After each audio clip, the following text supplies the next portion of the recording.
Hello, welcome back.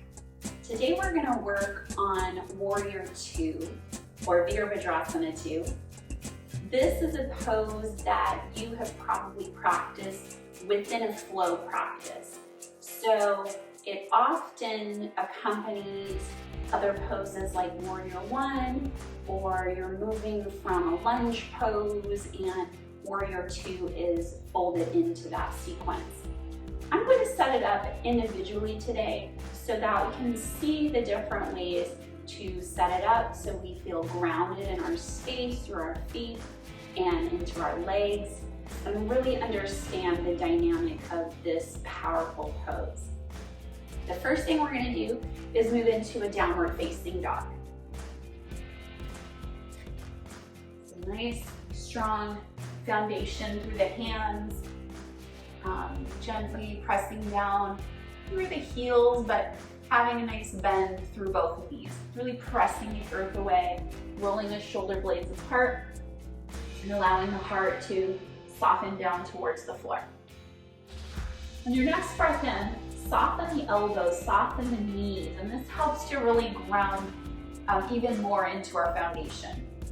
On your exhalation, send the right leg up into three-legged dog, really reaching that right foot high, keeping the right hip squaring down.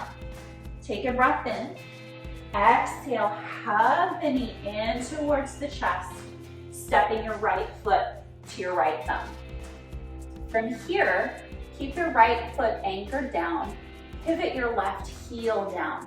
Now, the setup for our Warrior II is we want our right heel in line with the back inner arch of our left foot, okay?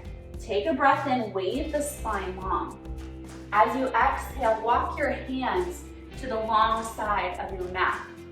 And then you can also turn your right toes in a little bit so that you can just kind of establish your ground, your foundation once again. I'm gonna say that word a lot here because it's really, really important whenever you're setting up any pose to meet the earth whenever you can so that you can really build this pose from the ground up.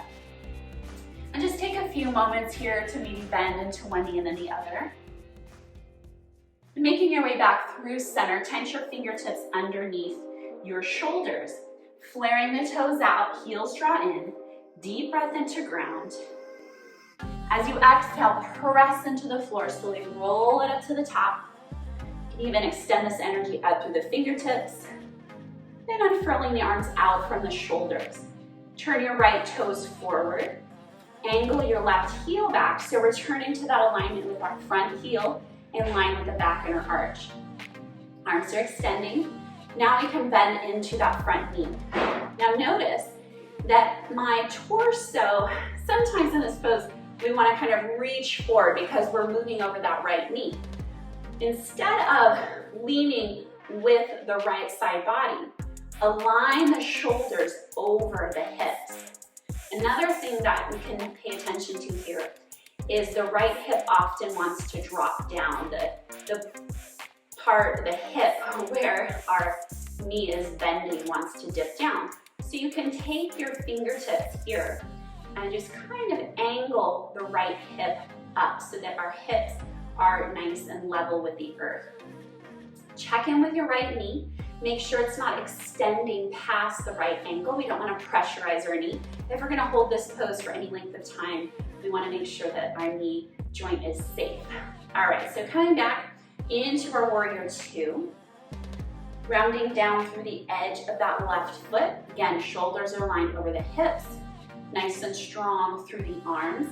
Now, one of the reasons why this pose is so powerful is because our energy is moving out in all directions, right? Through the fingertips, through the crown of the head, down through the tailbone, and rounding down through the feet. So we want to contain that energy by drawing in towards the midline with our core.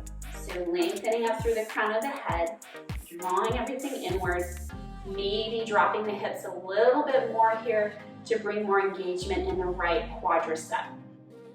From here, notice if your right knee is tipping inward. It's easy to do, but Engage the outer right hip so that the knee is tracking over the pinky toes. Arms are reaching. If your arms are really tired here, your shoulders are fatiguing, you can always flip the palms up. That kind of releases any tension in the shoulder girdle. Another option here is to just simply keep the hands on the hips.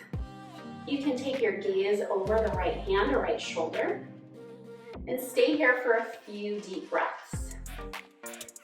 All right, from here, let's move to the other side. Windmill your left arm down and around. Frame your right foot, pivot your left heel up. Step the right leg back into your downward facing dog. Taking whatever movement you need here so that you feel like you're connecting back to the breath, back to your intention, whatever that is for you. Taking a few deep breaths here, maybe coming into a child's pose to reground, whatever you need. And we'll make our way to the other side. All right, for the other side, same thing, starting in downward facing dog. Take a deep breath into ground.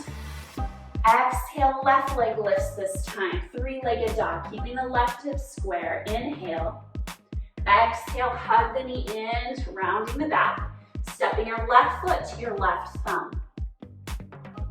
Pivot your right heel down to the floor. Inhale, wave the spine long. Exhale, walk your hands to the long right side of your mat, wide-legged forward fold. Notice my toes are flaring outwards so that my knees can have some space to move. Coming back through center, fingertips tented underneath the shoulders.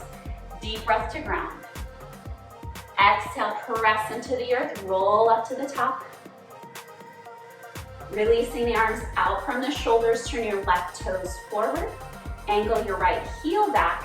Left heel is in line with the back inner arch. Then into the left knee.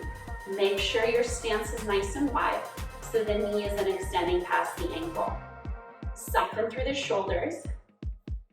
Draw your torso back so that the shoulders are aligned over the hips. Left hip lifts just a little bit, evening out the hips. Keeping your left knee tracking over the pinky toes. Engage the outer left hip. Soften over the shoulders, maybe flip the palms up here. Gaze can go wherever it's most comfortable for your neck. And remember, we want to contain that energy from spilling out in all directions by reconnecting with that deep core line. Take a few deep breaths here.